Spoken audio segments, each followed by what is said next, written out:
Ilan yung sako po na nakuha? Initially yung kanina, yung ating nakuha, no, 2 sack siya sa magkaibang lugar. Sa cadaver bag, gabi po na nilagay po sa cadaver bag ito mga to, posibleng buto? Not necessarily, but it is again to protect the integrity ng whatever object we will find there.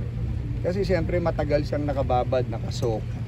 Sir, clarify ko lang. So yung bagong sako kahapon doon sa unang na-recover na sako, protection lang din? That is not a news, yung puti na nakita doon. Siyempre yung sako na pinaglalabanan nung unang nakita, punong-puno na siya ng lumot.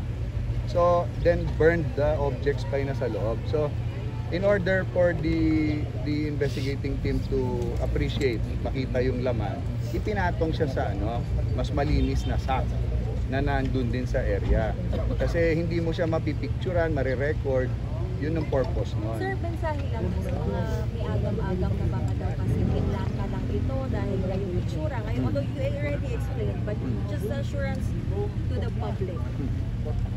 Yung may agam-agam man baka nga yung well, ano yan may peculiarity itong operation na to. Unang-una, hindi naman to simpleng kung ano lang krimen. Ang hinahanap natin, it entails DNA, kaya nga nandyan yung SOCO, yung forensic. Kung may makita kang buto doon at i-DNA versus doon sa sa mga nawawala, ma-examine mo kung yun ay doon ba sa mga taong hinahanap or masasabi mong binaon lang basta-basta. So hindi kami mag-aaksaya ng panahon dito at nung risk, nakita nyo yung risk, no? Lalo na sa mga divers namin, kung ganun lang yung appreciation namin sa paghahanap. Kami, yung aming puso at isip, talagang binalagay namin dyan.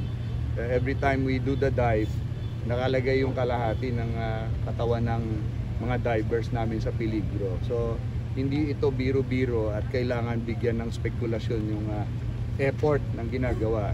Nakita nyo kung gaano ka hirap kanina.